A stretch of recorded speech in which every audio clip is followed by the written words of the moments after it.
Thundershot here with the internals video of the new Busby Adventure Force Thundershot. Now, this is actually confirming a number of things that I thought and stated in my review video, in that everything is separate. All individual shell pieces.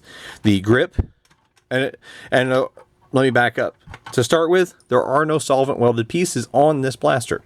All the screws are the exact same size, and the internals are on the other side of the shell. So that, unlike the equalizer, the screw side is fine for you to remove. The equalizer you got to flip over, otherwise you'll lose some shell pieces. But the grip is completely separate. So the main complaint that I had with the blaster, which was a odd grip, and that will be most people's complaint, this could be easily 3D printed, or just remove it and use your own grip that you prefer.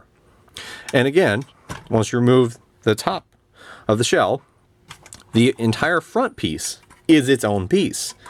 And again, I mean, you could modify this piece, or seeing how it attaches, a 3D printed replacement would be easy for somebody to design. Like, say, just a nice clean front in orange with a iron type sight. That would be really nice. So that is actually very doable. And somewhat similar to the Hammershot, this is mostly a self-contained unit. Now we're going to go ahead and zoom in. Zoom in real nice there. And again, this is mostly self-contained. The one issue is that this spring has to have the shell rest. So you can actually prime and then fire the blaster as is. Now, for those of you wondering, the plunger tube actually does feed into the back of the cylinder. That is how they get more room. This whole section of the cylinder is actually empty to allow room for the rotation mechanism and the plunger tube's front. So now I'll lift this up, keeping an eye not to lose this spring here. Then you can actually pull this out. There's your rotation mechanism inside of there. You got the indexer here, and much like the Hammershot, it is actually a self-contained unit. So then we can easily remove these screws here and split it apart. Okay, now after pulling the internal unit apart, which it has one screw to the bottom. Now this is flipped apart like this, so you have one screw at the bottom, which should be here. As you can see, you have one screw at the bottom and two at the top. And this is the right-handed or left-handed side of the unit, and it contains the indexer. And on the indexer is one extension spring. So this is actually flipped over. Now the plunger tube itself is not super large. It's comparable in size to, say, a Hammershot, or a little larger, but it does use a very large spring. And to note, this plunger head has no dead space. So, keeping that in mind, it's a very short but large diameter spring. So, strong arm springs would definitely be on the table for this. Or smaller springs, like I would say strong arm would be my go-to, because otherwise you get into the plunger rod and the pivoting of the actual head of this, which of course that allows for the hammer to prime and gives range of motion to the plunger rod. Otherwise you're going to end up with binding. So this spring is going to be the key. And this is actually the catch here, which interfaces with the shell. So now you have fairly straightforward internals.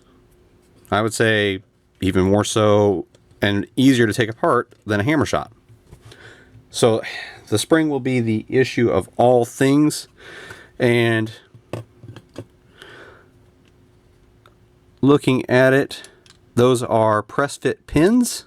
So that again, yeah, they're both press fit. So you have to press them out and then try the spring, which will be interesting to see what is truly compatible with that. And first guess will be my first guess is a strong arm spring. But this is the internal view all the way stripped down of the new Thundershot.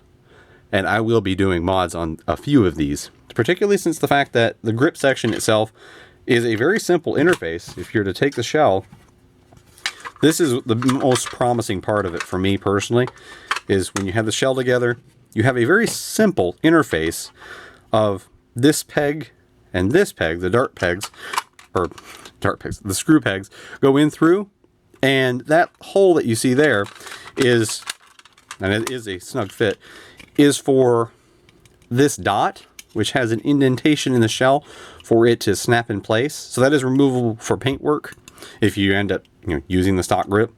But something also to keep in mind, that could be used as an anchoring point for aftermarket grips, such as 3D printed designs of any shape or style you'd want, which could start out large and taper down, or just, sky's the limit with that.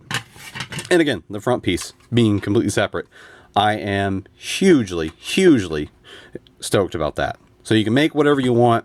This is literally a frame to build off of, with some solid internals that offer 8-shot capacity, stock form. It has a clutch style indexer, just like Hammershots and any other cylinder fed pistol of today. And I think brassing this is going to be a huge gain, because looking at it, there's only a interface with a dart of about that long. So we're looking at about less than a half an inch, maybe round about a half inch of interface to a dart. So brassing would be very, very nice. But I'm putting this up as mainly a community resource. Share it around for anybody who's interested in how the internals of this looked. And I will put a still image here at the end of the video for you. But this is Monkish Jake saying thanks for watching. Hope this is helpful and that you enjoyed it.